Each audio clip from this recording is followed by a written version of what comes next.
into the night. I want you to blaze into the light before you final fly.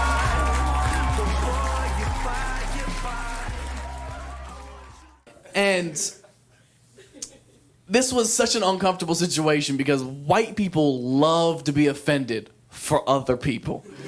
It's our favorite extracurricular activity to be like, oh, did you see?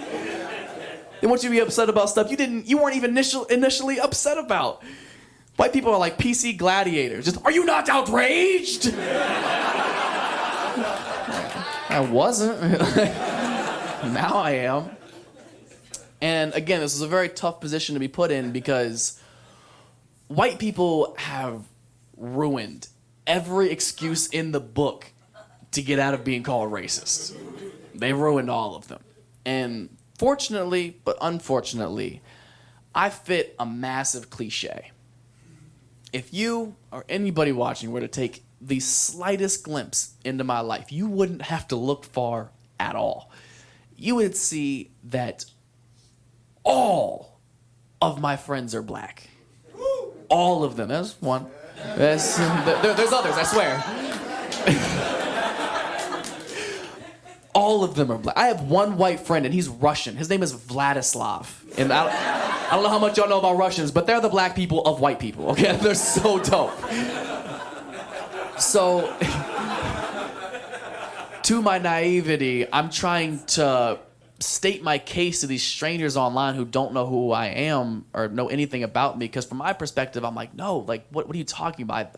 I'm not racist. If you look at the people who I hold closest in my life, the people who mean more to me than my actual blood family, the people I love most and would probably fucking die for, you would see that they're black. Like, what I did was obviously stupid and wrong, but I didn't mean anything malicious by it. I would never in my fucking life mean anybody any hate or harm based on the color of their skin. That's outrageous to me. And the most frustrating thing about the entire experience and arguing with these people online was that there's still people who don't believe me. There's people right now, I'm sure, watching being like, this is just another white dude trying to get out of another sticky situation. And I understand that. But at the same time, I also don't have to convince you of a single fucking thing. I know who I am. I know I'm not racist. I know how many times I've jacked off to Queen Latifah's beauty shop. Y'all seen it? Oh, y'all sleeping, man. That shit's a classic. They so goddamn fine in that movie. Oh. Whew. So, this is when the conversation got really interesting because the problem shifted subjects. The issue started with a stupid mistake I made when I was 15 years old, and it shifted to white people now being uncomfortable with my comfortability with black people.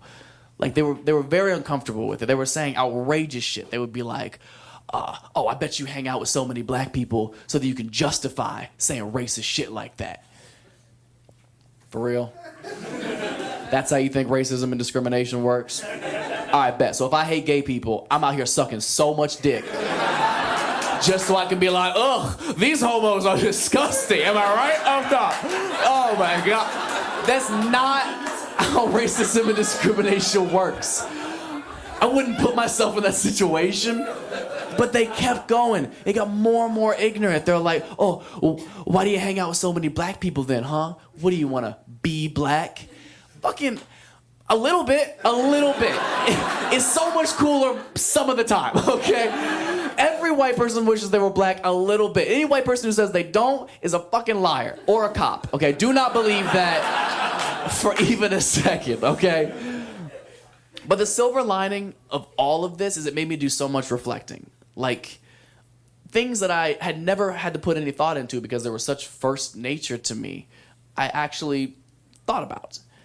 Like, I had never thought about why all of my friends are black. I had never thought about why I'm so comfortable with black people or why I appreciate black people so much.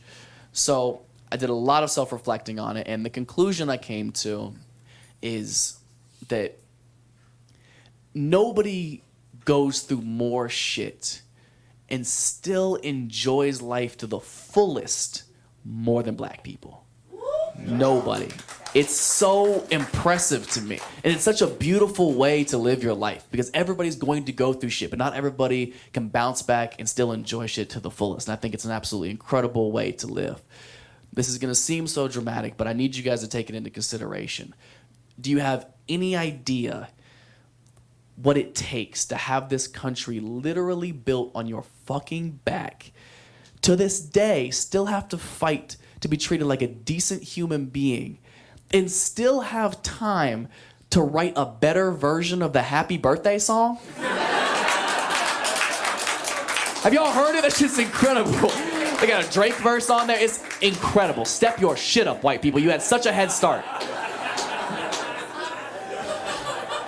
It's absolutely amazing. At its simplest form, it just comes down to common interest and common opinion. The people who you have in common interest and opinion, those are the people you surround yourself with. Those are your real friends. Those are your real family. The world should not be split into like, oh, white people do this, black people do this. If you're trying to do something another culture does, you're trying to do something that you're not. Like that divides us. That does not bring us together. And it doesn't even need to be so cut and dry. It goes through all aspects of life. Comedy is like that. I'm supposed to come up here, say some relatable shit that y'all have probably kind of already thought about. We make it funny. Now we have that bond together, right? But there's still that judgment until we have that bond. Like every time I walk on stage, every dude watching is like, absolutely not. I ain't got nothing in common with this dude. He got bangs. Like I'm not gonna think he's funny. But as soon as I come up here and say some relatable shit that we can agree on, like, who in here like big titties? All those dudes are like, well, let's give him a chance. See what these titties are talking about. Because we're not that fucking different, man. Stop dividing people just because you're uneducated or inexperienced, okay? That's why you're uncomfortable. That's why you come across as so fucking corny, and that's why you're not invited to the cookout.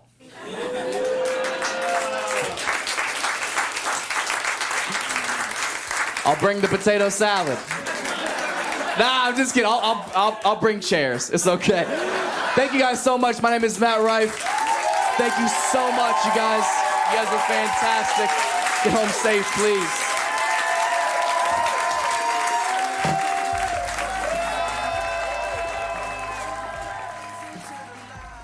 And so, how do you feel now that you self-produced your first stand-up special? So I would say this is one that, it sounds so depressing. It's one of the few things in my career I'm proud of. Wasn't TRL. Wasn't the challenge. Wild Out didn't cut it. Sorry, Black Coalition, but I had a terrible time. I'm happy for everybody who made it happen because we did this with fucking no budget at all. The camera crew that's around you guys are so fucking talented to work on jobs that I will probably never book in my life. So the fact that they were friends of mine that wanted to help out with this, the sound team, the set design, like we did all of this shit. There was no like official production team involved in it. Movie magic, you guys. This is how you guys should see porn sets.